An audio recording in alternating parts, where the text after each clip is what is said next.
We back. We back. We back. We back.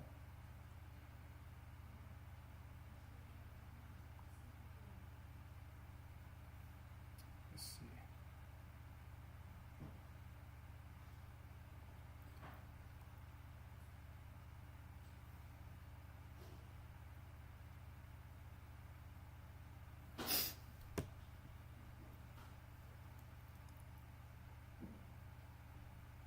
All right.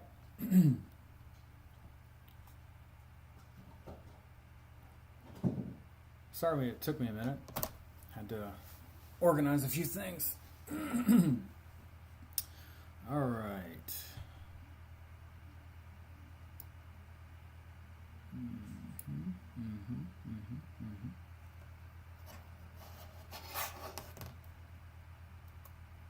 Whoops. All right, let's see.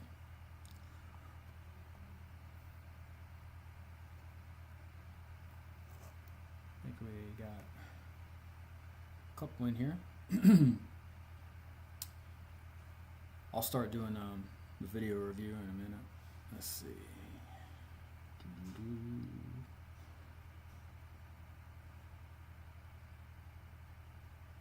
Let's see. Browser. Over here. Let's see. Nope, not that one. And this one. Here we go. Aha. So this is where we start. We're going to do this video. Whoops. And then we'll have this one next. And then I'll do this one to finish. So, all right. We'll wait for a couple more to get in here and then I'll start.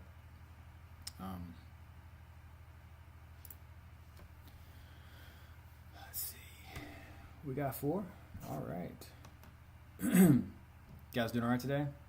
I just got back from the gym, had a few clients, and then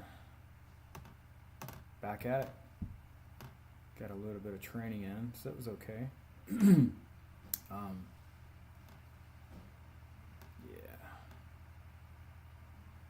Let's see. All right. So if you have any videos that you'd want me to go over, I'll spend a few minutes on a clip. I'm not gonna devote a whole hour to each video. So I'll just kind of talk about maybe things to look for. I'm not gonna say anything too negative because people have their own way of training. You know, everyone has their own methods and preferences. You know, so what I'll go over is, you know, in the video, maybe what they should be doing in order to make it more efficient or in lines with the JKD I've been taught by Tommy.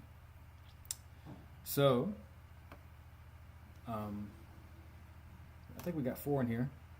So I'll start here in a minute. The first video I think is, someone sent me this one. It is, God, I keep going the same browser. Hold on a second. Me and this technology, man. It's crazy. All right, so this one is Trapping to Boxing. And I'll full screen this one, of course, just so we can see a bit better. So I haven't watched any of these videos prior, so it'll be the first time for me viewing as well. Again, I'm not going to go too crazy, but I'll give people an idea of maybe what to look for and give you some tips on how to improve your own training. All right, so let's go ahead and get after it. We'll watch the video kind of together, and then after that, I won't watch the whole thing. I'll just kind of skip around.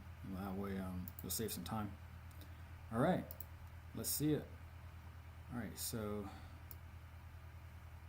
I'm not going to name any names, not going to say I'm not going to call anybody out here. It's just videos that have been sent to me, so.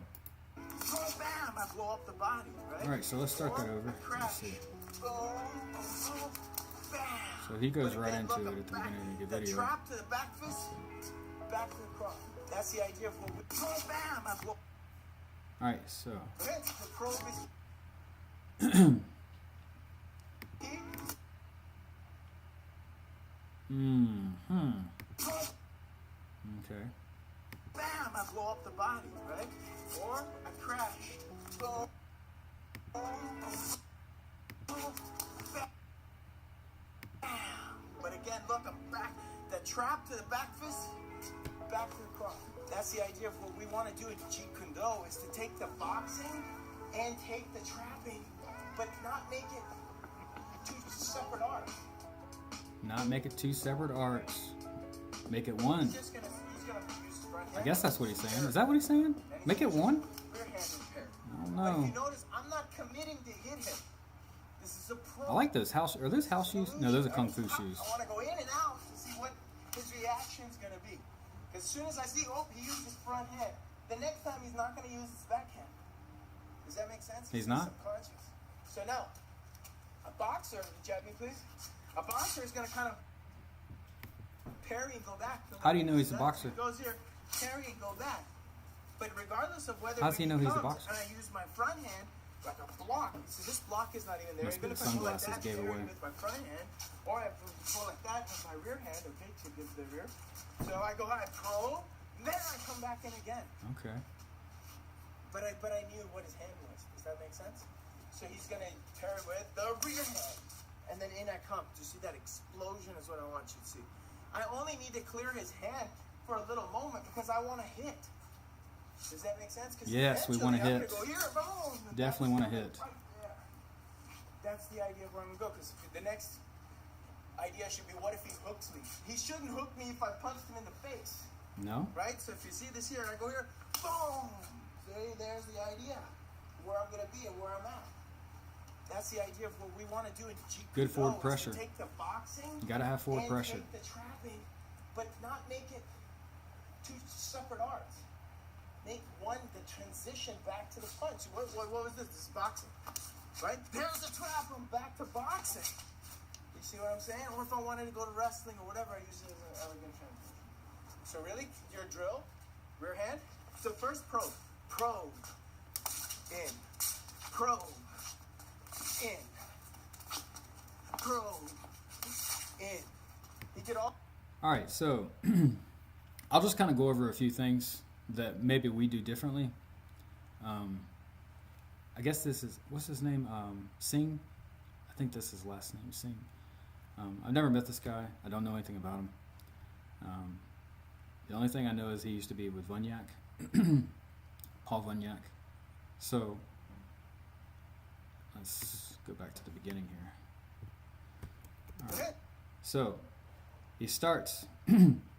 So if you notice, when he's starting, he's got his hands wide open before he comes in. He's already taken up a posture. I don't know the context of what he's doing here. I think he's just demonstrating, talking about, switching between boxing and trapping. Obviously, that's the title of the video, but sometimes you don't get all the nuances in someone's video. So, with that said, if you look here, chin's wide open, hands down, hands down. It's fine because he's demonstrating. He's not really participating in I guess in like an actual training session. He's just explaining something. Me personally, I personally wouldn't do this. So, let's watch. All right, so he threw a body lead. And then he stopped. This just kind of goes along with what he's saying. He's just trying to look for what the guy's going to do, and then he's going to build on that. So he's going to try again. He's going to go again. So you saw the feint. You saw the first feint. Let's see. All right. And then they feinted again, and now his hand is here. So look at his hand here. You see the hand here on the arm, on the forearm? This is not going to do anything to anyone. Anyone. All right, so we'll go back.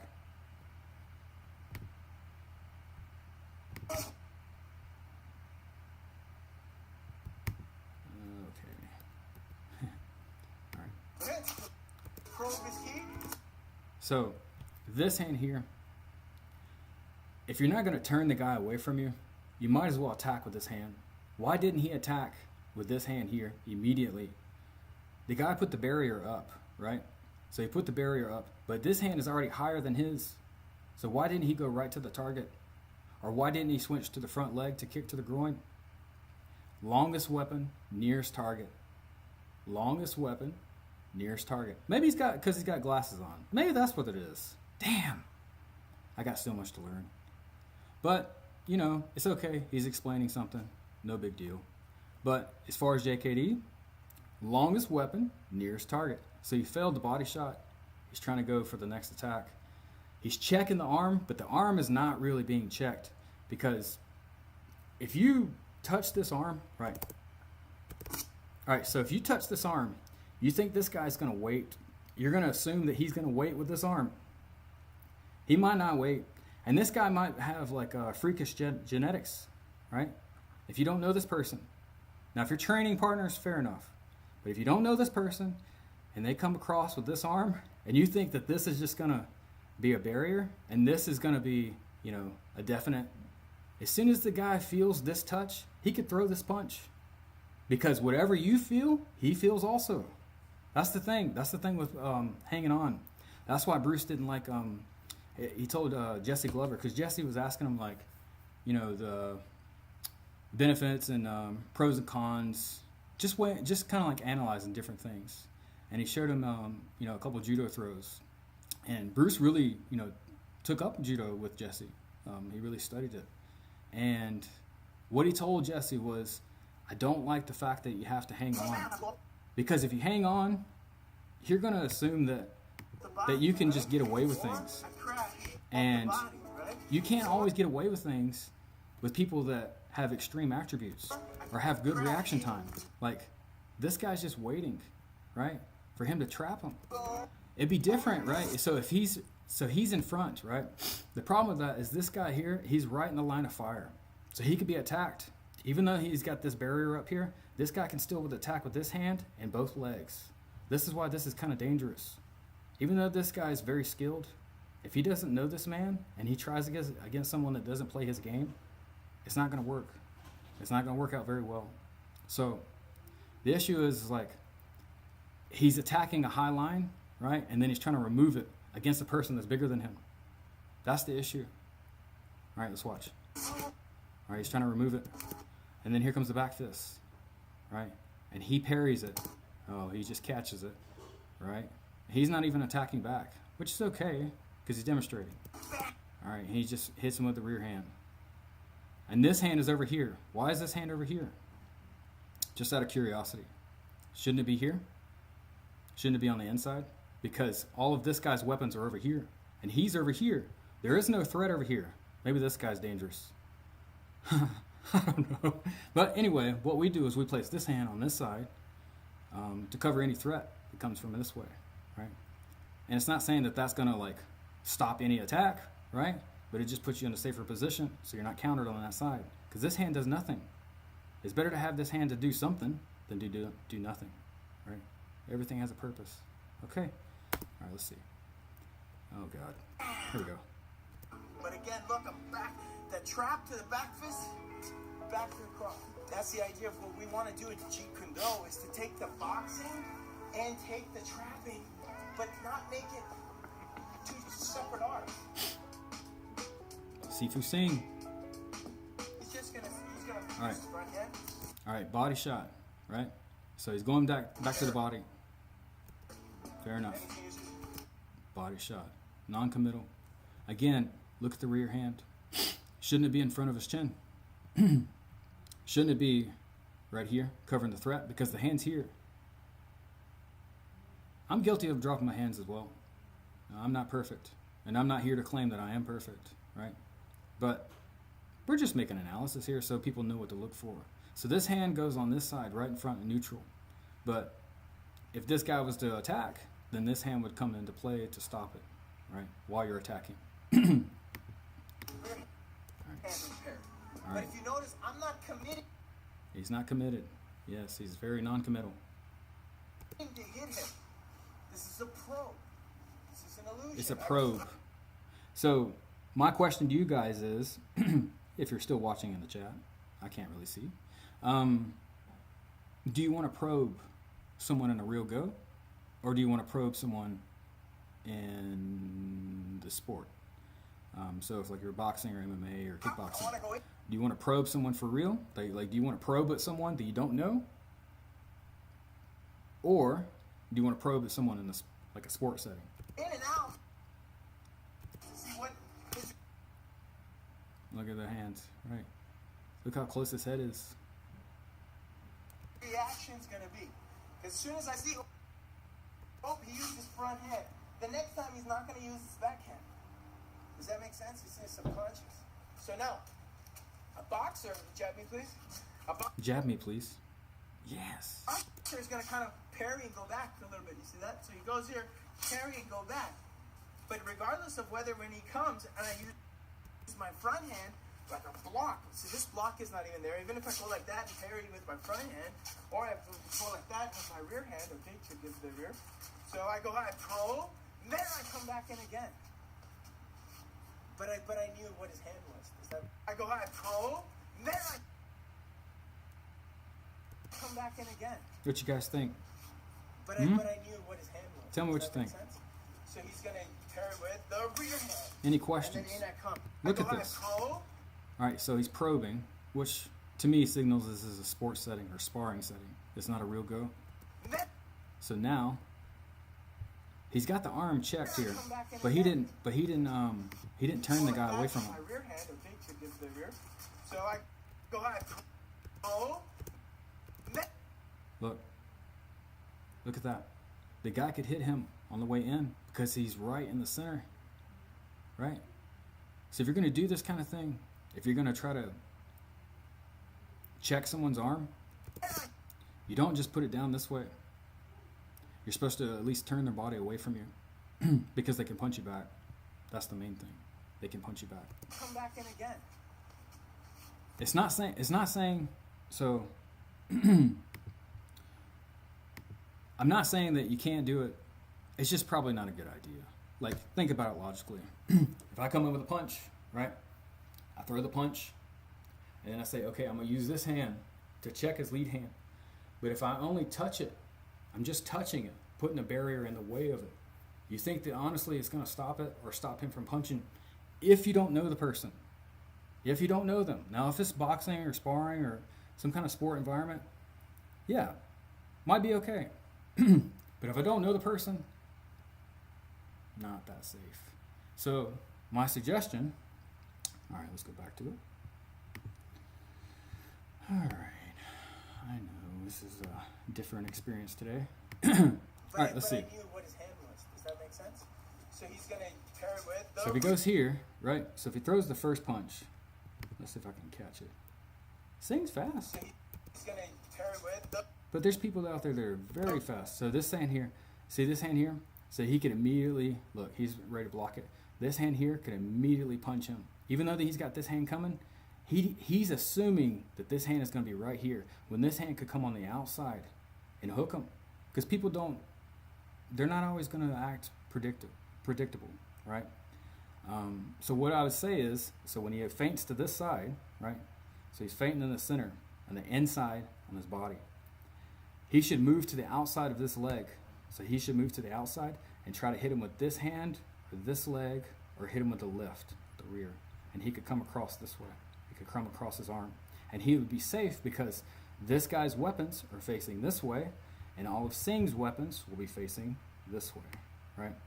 All right, so let's watch. So he's going to try to trap the arm and watch where he ends up. So watch where he finishes his last position. rear hand.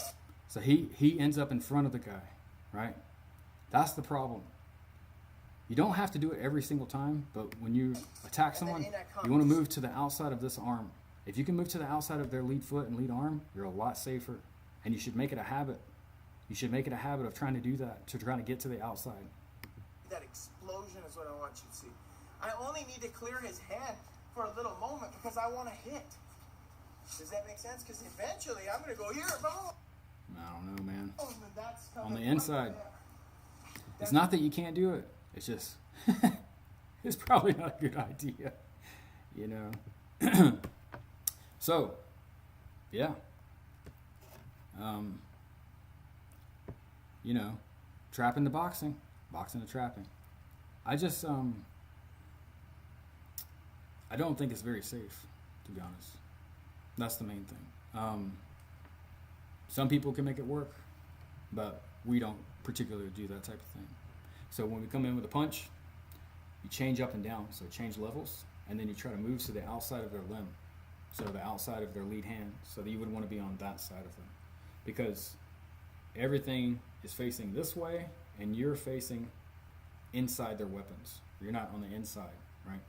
So, all right, let's go to the next video. I think that was pretty good. Let's see. All right. So the title of this one is How Jeet Kune Do Throws Power Punches. Again, I don't know this guy. I don't know any of these people, but people send me these clips. So I'll try to break them down for you guys, just so you know what to look for. Just so give you some ideas, right? I'm trying to start from the very beginning here, but this guy's... All right, I think it's because it's a short. All right, so again, I don't know this person. He doesn't have any shoes on, so that tells me he probably practices sports. Again, that's not a problem, but we're going to watch anyway and see what we comes up with. So, how Jeet Kune Do throws power punches. All right, let's watch. It's very short, so we'll watch it. I'm going to throw the Jeet Kune Do straight lead, and I want to follow up with my right hand. Rather than just rotating in place, I'm going to let my hip carry over. One more time, I come in here. Now, you can create power in a couple different ways. You can swing your arms much harder, which telegraphs your punches and makes them much easier to avoid. Or you can do what Jeet Kune Do does and drop leverage into your strikes, meaning you're dropping your body weight into every single punch you throw. Every time you drop your weight into your strike, you're putting power behind your hand. So, less effort for more reward. All of that coming from the fact that I let my weight drop into my strikes. If I'm going to throw the Jeet Kune Do All right, so first thing, so he said he's going to throw the JKD straight lead, right? So looking at his position of his feet, not the best, but not the worst. So let's watch his feet here. Watch the bottom half, all right? So he didn't push, he just stepped. See how you hear the sliding sound? Listen to the sliding sound. Watch. If I'm going to throw the Jeet Kune Do straight, You hear the sliding sound? That should not happen. throw the Jeet Kune Do straight lead, And he's not throw pushing. the Jeet Kune Do straight, He's throw stepping. The Jeet Kune Do straight throw the Jeet Kune Do straight lead, and I want to follow up with my right hand rather than just So, okay. rotating in place. I'm going to let my He's not wrong about the hip, but you don't hip carry over. One more time, I come in you here. don't throw your hip all the way forward without stepping. Now you can You're create supposed to step with every punch. All right, so what do I mean by that? All right, let's see. Let me go to my channel real quick. I'll show you. Oh God, how do I even work this? Let's see. All right, we'll go to my channel. Yeah. All right, come on, channel. Let's see. All right, so we'll go to. I'm trying to get something that's kind of easy to see. Let's see.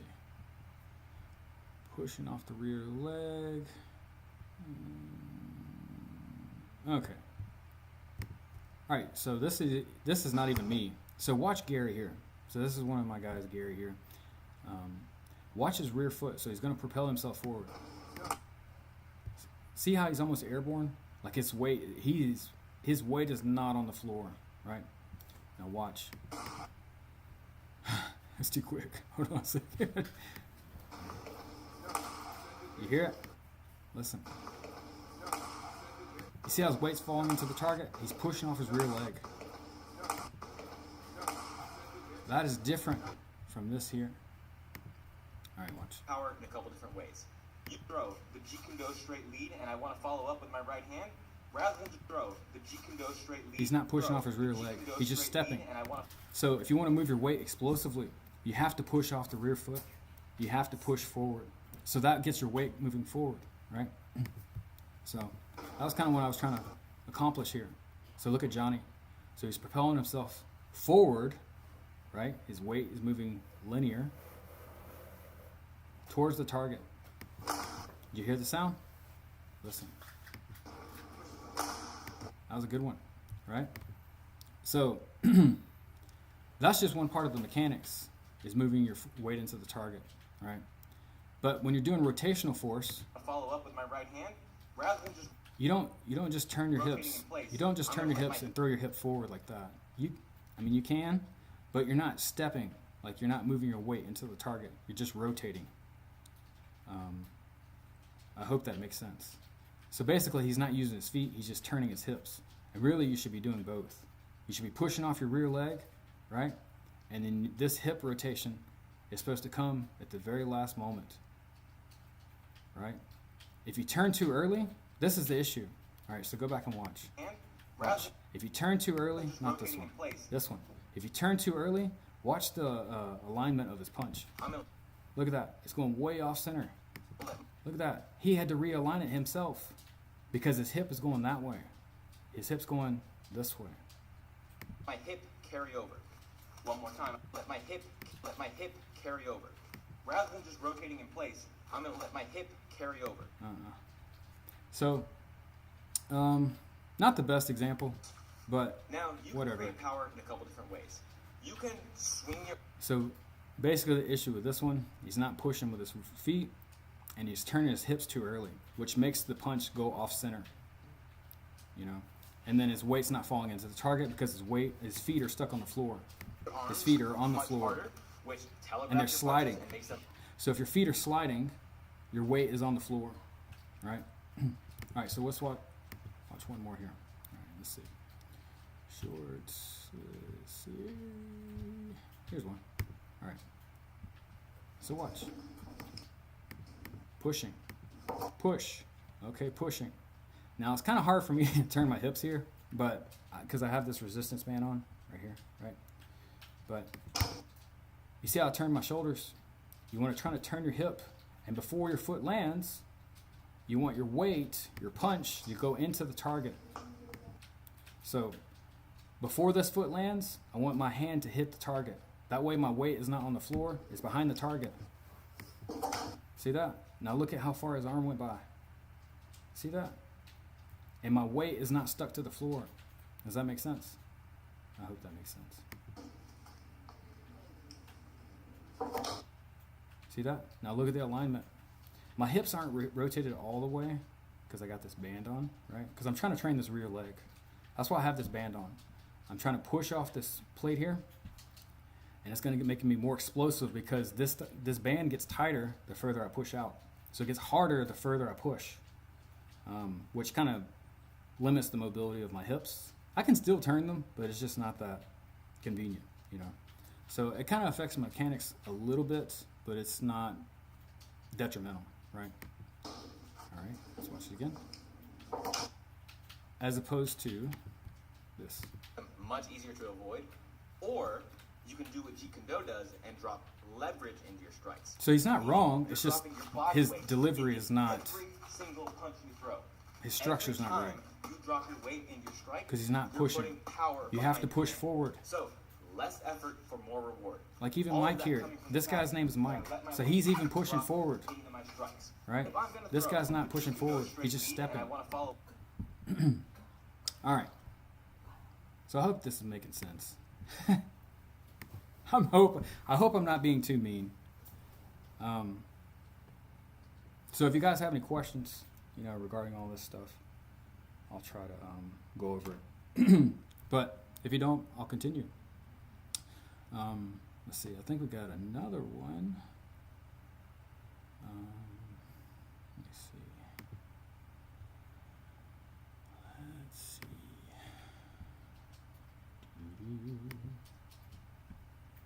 We got a few people in here, huh? Very quiet today. I'm not the best at typing, so that works out. All right, let's see. What was established from All right, so I'm gonna go where this starts. I don't know where this starts. All right, I got the start for this one.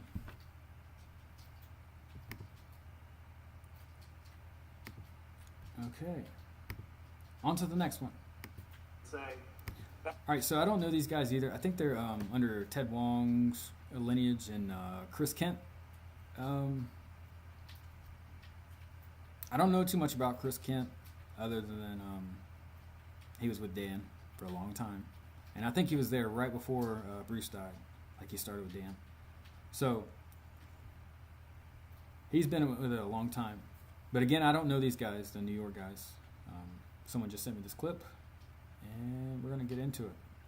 All right, so the title of the video is MMA versus JKD, similarities and differences. Let's watch for a few. bang, exploring my level, getting in on double. All right. Double. Let's go left lead. Let's say, bang, exploring my level, getting in on double legs. You'll see drills like that in MMA. You obviously see them in Jeet Kune Do as well. Now, we also have submissions, ground fighting, very similar to MMA. But when you look at what JKD is, it's kind of closer to what MMA was back in the day. What was MMA called, Teddy? No holds barred. No weight classes, no rules, no time limits. So with modern, high-quality JKD, like the way it's taught here in New York Martial Arts Academy, you're learning how to box, you're learning how to kickbox, you're learning how to wrestle. But for instance, you have to employ the foul tactics because in a street fight, there is no rules. So, simple True. example, if I have a tag True, punch true. and he postures up, I might elbow him, I'm gonna skip knee, whatever it is. But in the real fight, I'm gonna put my thumb in his eye. I'm gonna headbutt him. He's got hair, I'm gonna pull it and I'm gonna punch. I'm gonna use Nice guy. every bit of the rules against an MMA fighter because any rules that they're using is protecting them from things that'll hurt them really badly. Like a kick to the groin, like a side kick to the knee. And on that note, John Jones, saying lead, hit a little bleed stomp, my lead kneecap. It's like, Ooh, Shot. still not a good idea. shot. Don't try this. This right here, what he just did, do not do this. Do not do this. Look at his knee here. His leg is not bent, but it's not straight. But it's still not a good idea to do this. Because the point of this shield here is really to deliver a lot of power. You're really trying to test the shock of your punches or your kicks, whatever you're going to be employing here. So don't place this on your thigh or knee and then try to do a downward knee type attack. It's just not good practice because one of you could be tired and then this is a disaster. So if you're going to do this, maybe just hold the shield upright and then kick to the body. If you want to do knee kicks, maybe have like a, cause see that? Look, that's just not okay, man. It's just not okay. Shot. Now, if we're in opposite lead, he'll probably use his side kick to my lead kneecap. Very classic Jeet Kune Do self-defense move. Same thing here. All right, let's see this here. So the rear heel. There it is. There it is. Now see how he fell off to the center there? It's So okay. we're up. And there It's okay. it is. So No again, one's you see perfect, John right? Jones. There But it when you is. do this one, when you throw this kick, watch. To my lead kneecap. When you throw this one, you see the rotation. So you're supposed to line this up, or heel to heel, right? That's so you get your hips into it. And then you have the mechanics. So linear, which is moving forward. And then you rotate your hips, which is this here. And then your weight is falling into the target. Again, your weight should be falling into the target. So therefore, once you've executed all of this, you have to rotate this back in order to be able to counter. Because if you don't, what's going to happen, Very classic this. Jeet Kune Do self-defense move. watch, Same thing here. To my lead kneecap. Very classic Jeet Kune Do self-defense move. watch. Same thing If here. you don't rotate back, watch. There it is. There it is. So if you don't rotate back, this is what happens. You lose your balance. You have to rotate back. If you rotate that foot back, he could have countered him. He could have attacked again with his hands or foot. So we're up. And But in saying that, if something happens, right? If something happens and you're off center this way, you can keep the momentum going and you can turn around and kick with this leg, right? Because things happen. Like if the guy with the parry it, like if he was to parry it to the side, you could turn around and you could kick with this leg or you could punch with this hand. Not saying you can't punch with this hand here. It's just now he's facing this way over here and this guy's still in front of him, right? It's just kind of dangerous. So if you're going to throw this kick and you're going to do this, you're going to rotate, make sure you rotate it back and be ready to counter up high. There it is. All right. Watch. And there it is. So That was a again, good one. you see John Jones. Watch that one. Ar- What's that last one? arguably, and most. So again, you see John Jones. I missed it. There it is. There we go. And That was a good one. Because he's still centered. He's ready to counter again there it after. is.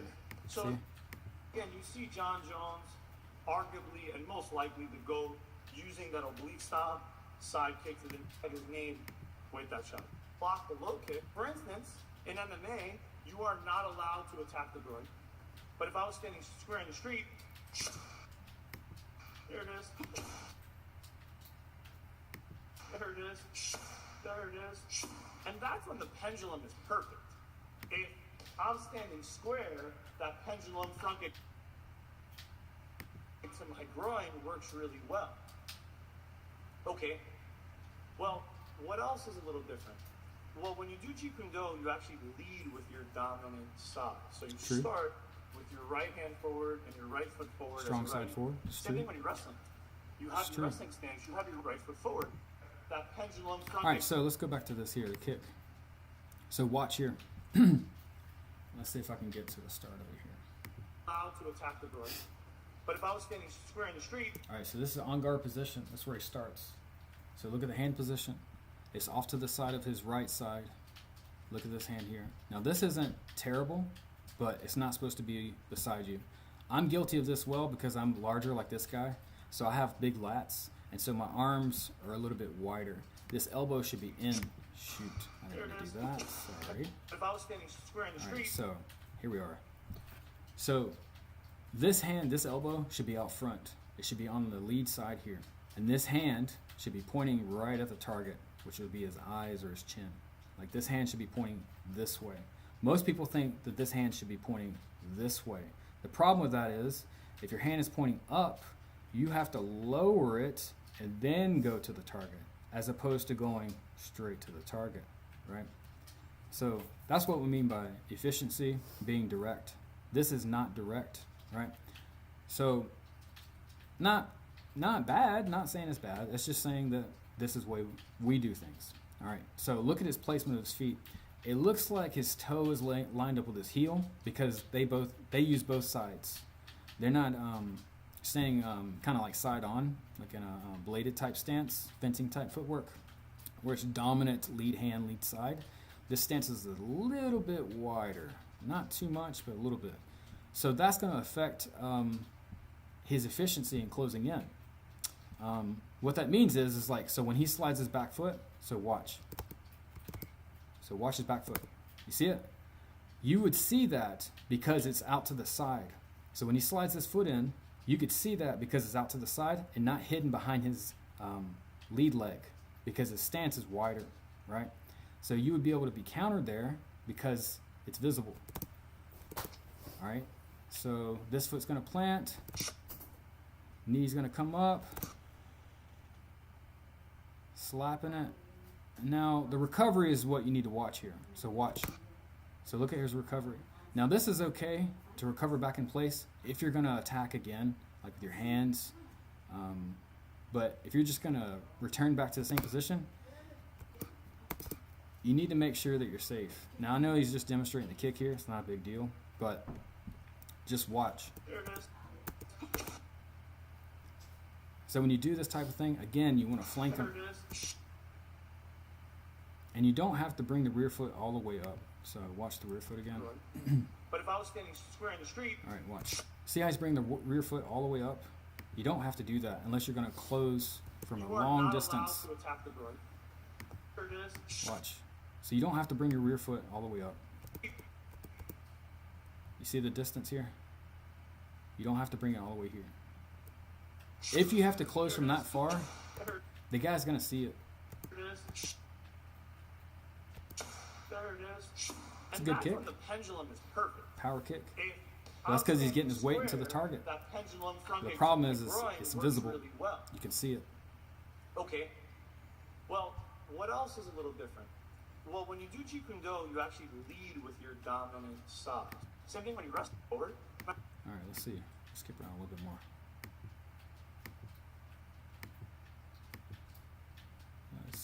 let's see. All right, here we go. A little bit closer. For fighting that includes both striking and grappling. Another similarity between MMA and JKD, right? The low kick. Low kick destroys people, whether it's a street fight or an MMA. Now, you'll see MMA fighters and Jeet Kune Do practitioners firing less body kicks because if he throws that right kick to my body, I can catch it, and now he can get swept. In Muay Thai, you get swept, you get back up. You get swept in MMA, you're in the bombardum. You get swept in the street, you're in the bombardum. So it's more effective for him to attack my thighs, or even better now, on the calf, right? So calf kicks, low kicks, very common in MMA, very common in Jeet Kune Do, because again, the body kick has a little bit more risk. It can get caught, you can get thrown on the floor. Now, let's kind of switch to differences again. And I'll just talk more about schools than style. There's 4 elements of MMA. You have boxing, wrestling, Muay Thai, and Jiu-Jitsu. If you look at most MMA academies, they focus more on Muay Thai and Jiu-Jitsu. Here in New York Martial Arts Academy, we do a lot of boxing, a lot of wrestling, a little bit. But I have noticed there's an element of MMA. All right, let's see. I want to see some action. That you're doing MMA without having boxing and wrestling is kind of false because it's the most important element of MMA. The most important element of MMA is wrestling. If you look at the champions in MMA, most of them come from a wrestling background, and then they end up working. It's because the rules. Less and less without having boxing. It's because the rules. Have noticed the clinches. Wrestling is dominant. Why is wrestling dominant? In Muay Thai, Why is wrestling dominant? Does anybody know? So it's more effective. This is why wrestling's dominant.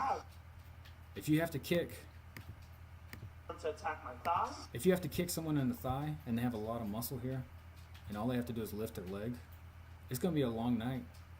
So that's why wrestling is like, you know, because this here is not a true finisher. It's not saying that you can't finish someone with one kick. It's just not going to spell finish as opposed to attacking this point, right? Or attacking this point, or this point. So that's why wrestling's so dominant. Even better now on the calf. Because you're attacking points that aren't weak points. They're Right, so weaker, calf kicks, but they're not low weak. kicks. Very common in MMA, very common in Jeet Kune Do, because again, the body kick has a little bit more risk. It can get caught, you can get thrown on the floor. Now, let's kind of switch to differences again. Now, I just want to And see I'll some just action. talk more Here we about go. schools than What we style. got There's here? 4 elements of MMA. You have boxing. All right, But let's let me see tell you here. something. When a knife comes out and you don't know how to deal with it, you can get in whatever MMA stance you want. You can start getting cut. You can shoot on me. You can do whatever you want to do. If you understand how to use this thing, it is the greatest equalizer. If you are a smaller, weaker person, but you understand how to use the blade, speed and This has accuracy to do with with this MMA thing and kills JKD. all. Multiple attackers. Imagine he's mounted on somebody. Imagine this imaginary person. He's mounted. I'm that dude on Bob's friend. I could kick him in the face. I could hit him in the back. I could run behind him, put my own RNC in. So basically, the threat of multiple attackers and the threat of weapon does make it a little bit crazier in the A street. little bit crazier. But Don't now ever do that. What do you need as a good Jeet Kune Do person that you would also need as a good MMA fighter? The highest level skill, and that's what makes our Jeet Kune Do different here in New York Martial Arts. You have to break your nose with a jab, you have to break your nose with a left hook, your chin, whatever it is. So now, from this position, I can easily lower my level and grab Muay Thai. All right, so what else? we've got an idea of So what the they pro- do here. So, for instance, So in MMA, they've been taught Ted Wong stuff. You know, you can see the footwork. You can see and that's when the pendulum changing is between perfect. hand and foot. If Right. I'm standing square, that pendulum fronting to my They know how to- groin they know how to works. punch, they And know how I'll to just kick. focus more on But doing there's Muay just Thai. things that you would not do, Look, and less you know, this because here it's so obvious. could be Mr. M. I'm trying to look for the punching that they had. There's some punching here. Where's it at? There's some good punching. Whether it's a street, It's like a short clip. Where was it? Let's see. Where'd it go? Over here? No. Anyway. we keep I MMA. can't find it. Oh, there it The most is. important, false because it's the most important element There it of is. MMA. So let's watch this Kind of part. False because it's the most I don't know, man. Look at the hand position. Look at the hand position. Not terrible. but element I made it full of screen. MMA. All right, so with those, we got Sing, right, and then we have Power Punch guy. I don't know this guy's name. Let's see. I don't know him. Looks like he does Muay Thai. I don't know. Rob, I don't know. And then the New York guys. So, again, just looking at the kicking here. Don't do that. Now, if we're in opposite lead, he'll probably use his side kick to my lead kneecap. So, he said opposite lead. You don't have to be an opposite lead. Now, if we're in opposite lead, So, you don't have to be opposite lead. If he was in the same lead, you could still attack with the lead leg, right? he'll probably use his side But kick. it's just in MMA, they're usually barefoot, and because they're barefoot, they have to do awkward things. They have to do things that are awkward, like see how he opened his stance up? You see how his stance is open? It's because they're barefoot, so they don't have shoes on, right? And they have to use a wider stance in order to generate force, because they don't know how to generate force through their footwork. They don't know how to push off the back leg. They don't know how to replace step and get weight into the target. This guy, I'm pretty sure, has been taught this type of thing from Ted, but I don't know if he knows how to maybe like transition it to MMA, because what they're doing here is just not. Now, if we're in opposite lead, It's he'll not probably efficient use with his side mechanics. kick to my lead kneecap. Again, because MMA, they don't use shoes. They have barefoot. So shoes really make a difference in terms of Very friction classic Jeet Kune Do style and being able to get leverage from the floor. Same thing here. But seeing this, like he's not rotating his back foot. That's a huge thing. So think about it, right? All right. Think about it. Let's see. All right, let's look for a side kick. I think we got a good one here. What's this side kick look like? Let's see. All right, so watch the side kick. So this is back fist. Boom. Here comes the side kick. So I'm going to replace all the way forward. Right? So watch. All right, so watch the heel. All right, so it's all the way out. So the heel's rotated. The heel's all the way out. And you hear the sound. Boom. You see how I rotated it back? That's what you're supposed to do. You're supposed to rotate back so you can attack again. Right? This here, There it is. what happens is it throws you off balance like that. And it's just not safe. So, something to consider. Not that it's wrong, just not safe. So, if you guys have any questions, I'm here. We got 11 in the chat. That's good. Surprised. Let's see. I'll be here for a few more minutes, then I have to go to my next session. If you guys have any other questions, or if you want to make any comments, or say I'm a terrible person at making reviews, whichever you wish. Let's see. So people can I say JKD, Let's see. you could use that. So what can practice going for you? Let's see.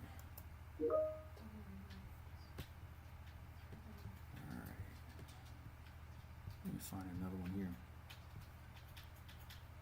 How about this one? I got criticized a lot for this one. All right, so starting from a natural posture, right? Let me refresh it. All right. Oh God. I'll just let it put through. All right, so natural posture, right?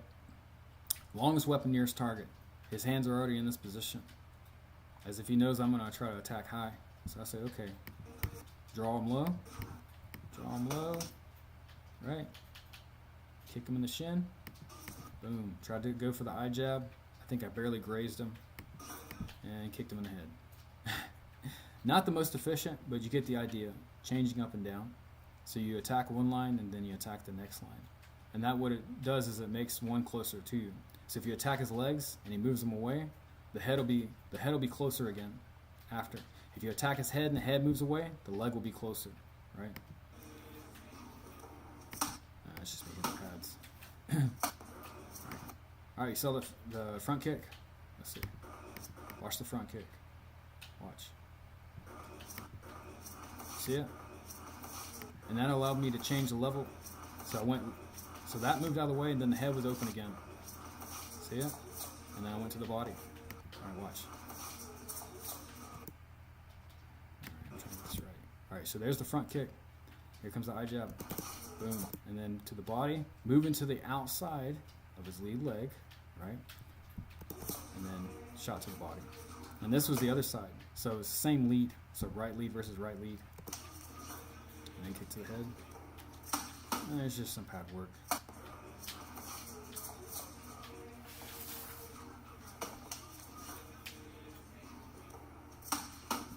All right. Yeah.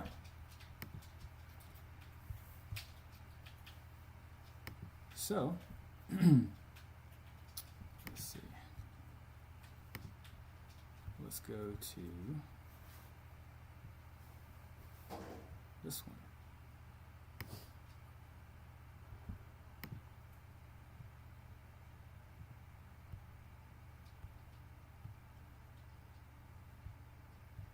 All right. So this is the mechanics one, right? So all I'm doing here is talking about mechanics. So look at the compression on my rear leg. And this was what I was talking about earlier. The guy teaching the power punching video, talking about mechanics. So he's saying that you need to leverage into the punch. Your weight has to fall into the punch. Yes, this is correct. But you need to move forward. So watch my rear leg. Boom. You see how it compresses? And it straightens. All right.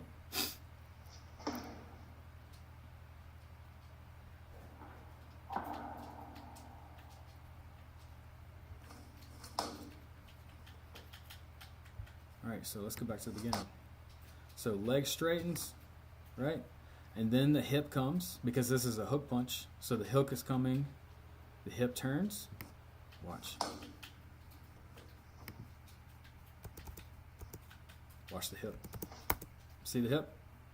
And now look. Rotational force. My weight is going into the target. It's because it's going forward, and then I'm rotating, right? Alright, rotational, bang. Now, sending it forward, rotate, bang. Okay. Now watch this last one. Now watch the lead foot. Watch my front foot. My fist hit before my foot planted. See that? Watch. Foot comes off the ground. See how it's off the ground? See it? Now watch. When it hits, that's gravitational force. That's rotational and then gravity. So your weight falls into the target. You want to be able to apply that to all your tools, all your punches, all your kicks. And that's really how you deliver a devastating shot. But you have to be taught the structure, the mechanics of everything. All right. Okay, so we went over a few.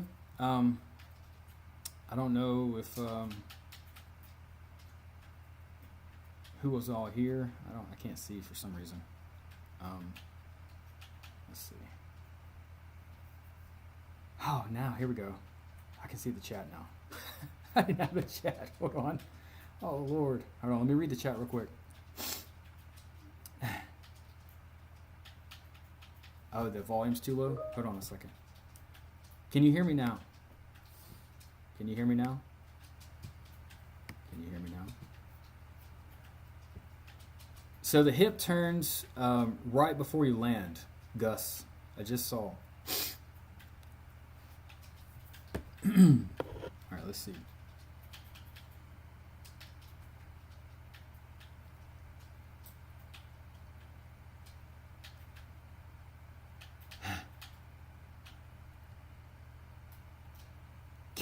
Kind of red flag. Can you guys hear me now? Yeah, footwork is slower in sport, Wendell. It's just you don't see a lot of people teaching like good footwork in MMA. I'm not saying there's not any. It's just not like as prevalent as in boxing, and it's because people are, more concerned with being taken down.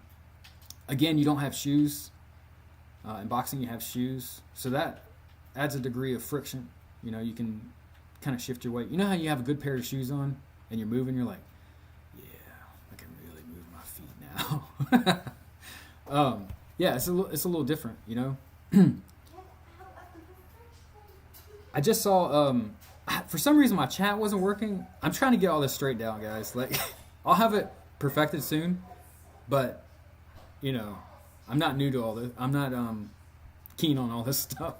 So I didn't see the chat. My volume was turned down. I don't know what to say. Maybe I can do another video. I don't know. Let's see.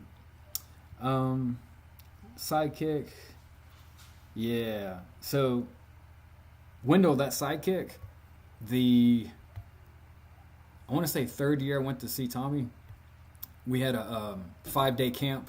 And I think I've said this on stream before. So the first half of the workout for that week was 2,000 reps. So we did 2,000 side kicks with footwork, not just, turning your hips in place.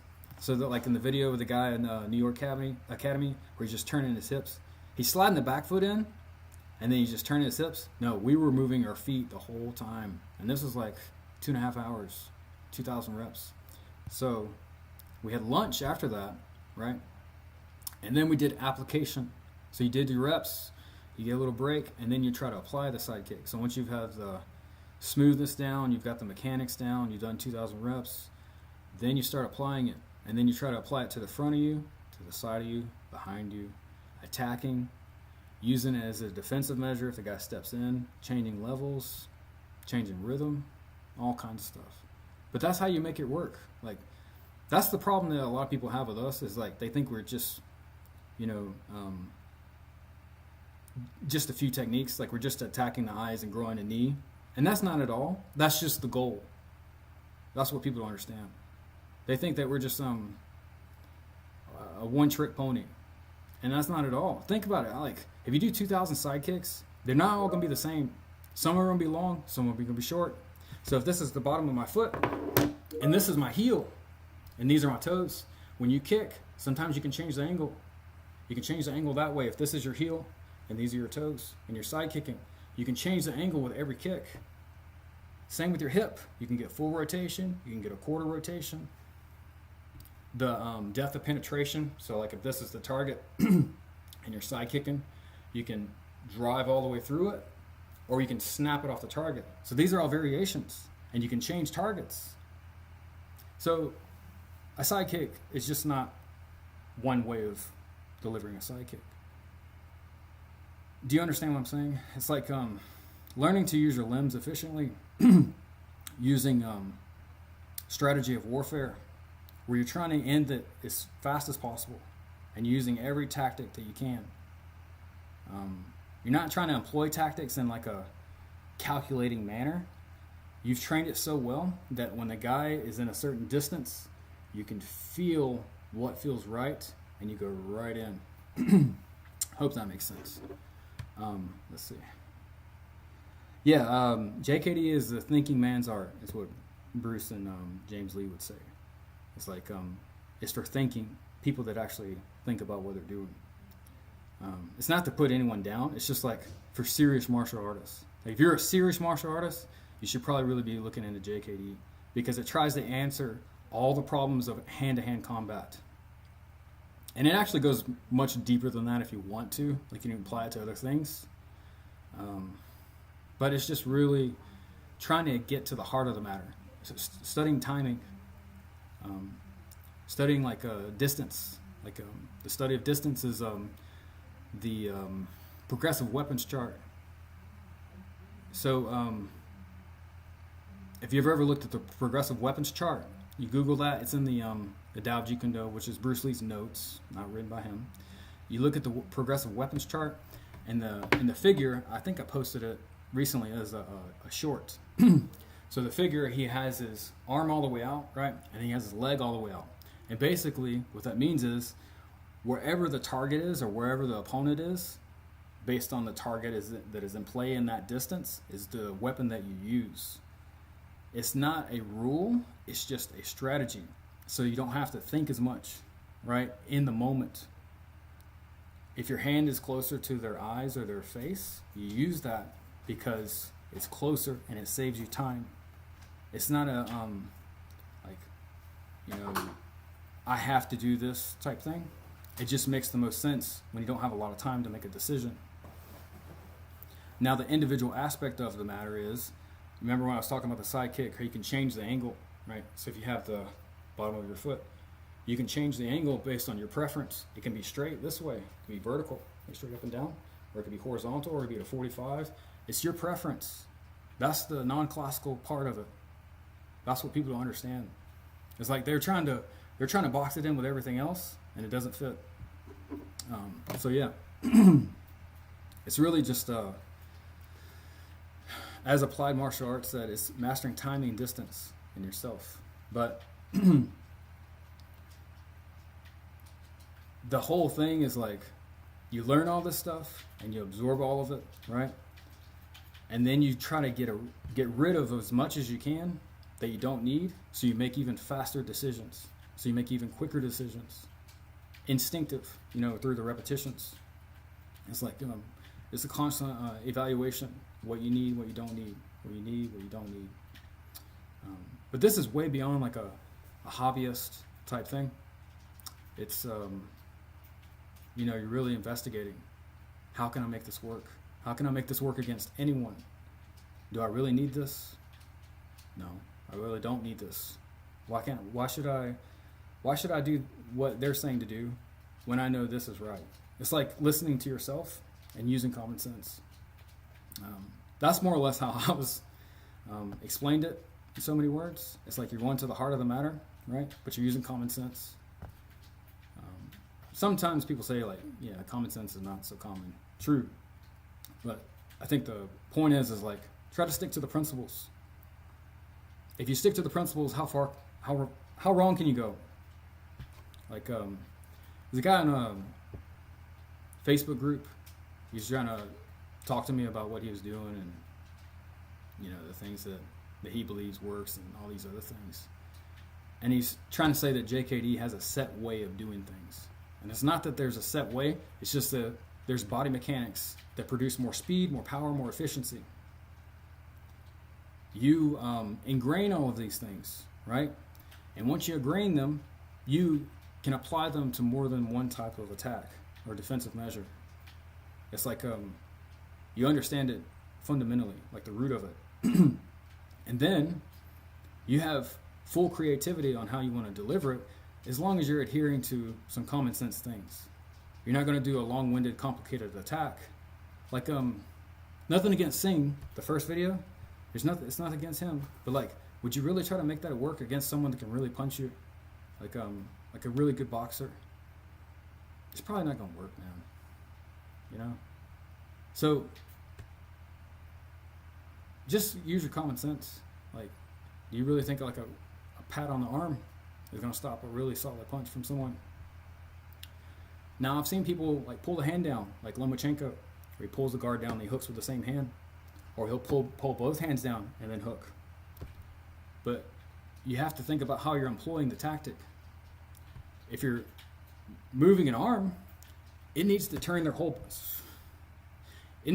whole body away from you. Because this here, he's going to hit you. If the guy's really angry, if it's a lot of aggression, like this here, it just hinges. You know what I mean? And the Singh doesn't look like a massive person.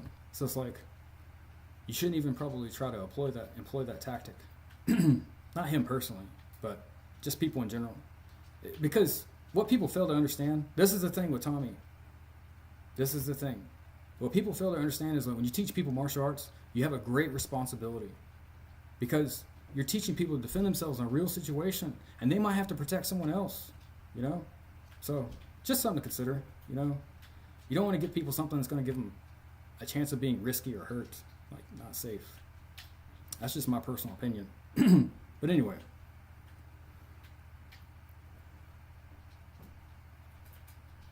Bit of harsh statement there. What do you mean? Harsh statement.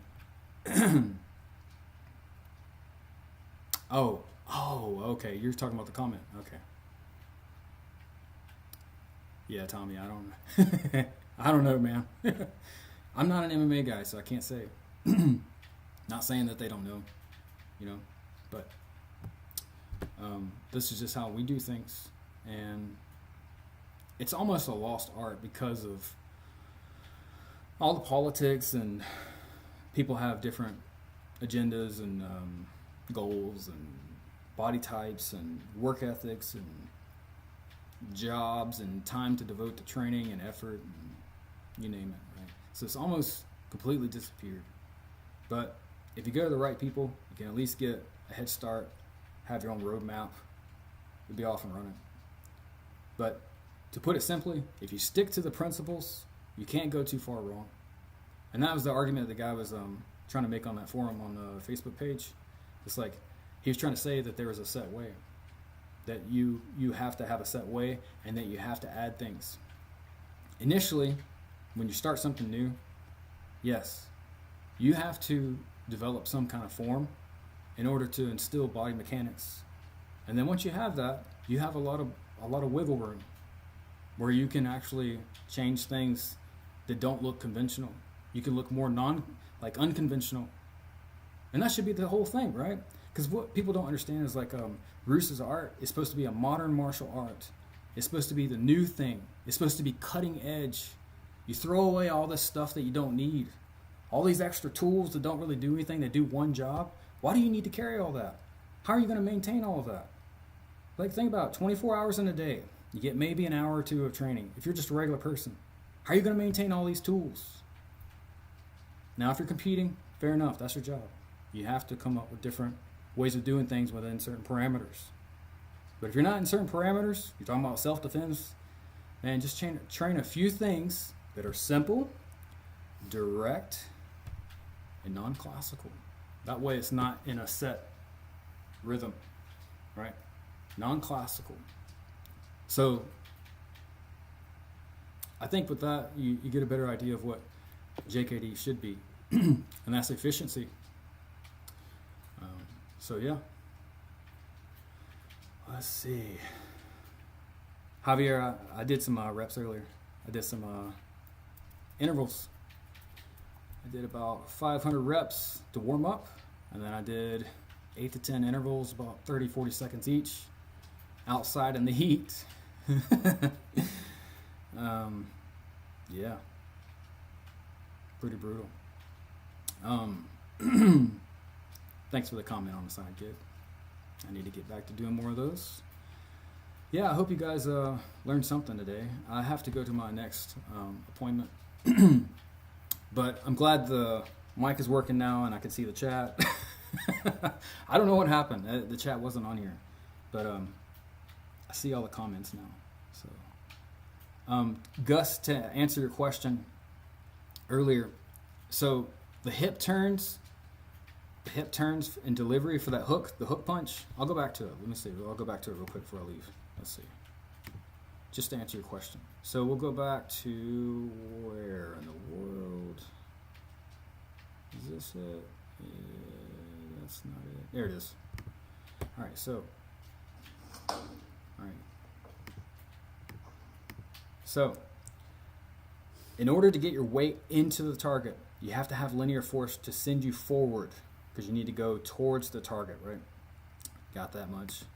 All right. So, foot is off the ground. Bang. Yes. Rotational force where the weight is off the ground. You don't have to be midair. what I did for this clip was I exaggerated things so people could see each part of the mechanics, right? So this isn't actually how I deliver a hook.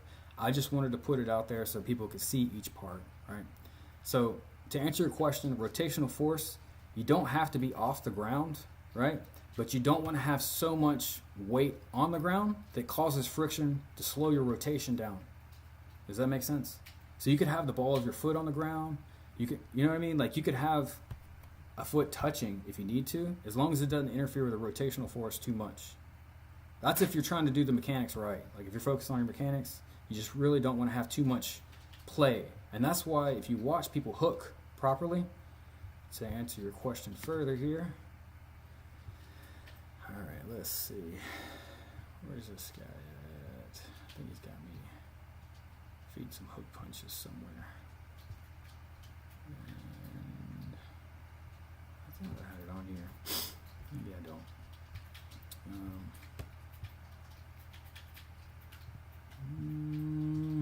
I don't see it. Well, anyway, the hook punch. Let's see if I have one.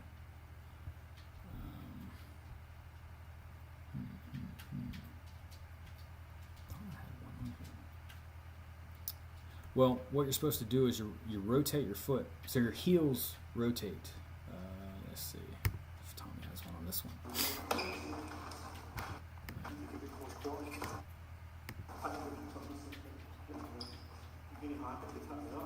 That's not this one. You see how his foot turned there? Watch. See that foot right here? So the heel is supposed to come up and you're supposed to rotate on the ball of the foot to deliver the hook. That way there's no friction and the hip has play. So the hip is like a hinge. It just needs to rotate, right? Again, if you rotate the foot, you need to rotate it back. So that way it's back into position. Anyway, hope that answers a couple questions. I'm going to do another stream. Yes, heat wave everywhere. I'm going to do another stream. Next week, probably a Wednesday again, if all things go well. And I'll do another video review. Hey, you're welcome, man. Top notch. Hey, man, I learned from the top guy. What's up, Vin? No problem, man. I hope Derek's working you guys over in San Francisco. How hot is it in Mississippi? Let me check here. So I went outside earlier, probably about 11:30 a.m. Let's see. It's 95 right now. You can't see. Shoot. Anyway, it says 95 on my phone here. Yeah, it's like a heat warning until like 10 at night. If that gives you an idea. It's cooking, man. It's cooking. Well, anyway, I hope you guys enjoyed it. I didn't know anyone was like in the stream that didn't like wanted to speak or talk. I just thought I was talking to myself for the whole time. So anyway, I'll be back on next Wednesday and I'll have some more clips. So if you have any clips, it doesn't matter. If it's yourself, don't feel bad about it. Don't worry about it because I'm going to give you tips. I'm going to help you. I'm going to give you some advice. And I'm not going to be harsh. Like, I'm not going to rip you apart and be like, this is terrible. Like, I'm not going to do that because I'm not going to take my time and then cut down someone else's training when they're training. Like, they're trying to put time in. So if you send me a clip or you want me to critique something or answer something, just send me the video and I'll break it down for you next week. Anyway, the way of the spicy fist. Hey. All right, guys. I'll catch you next week for some more JKD. Till then.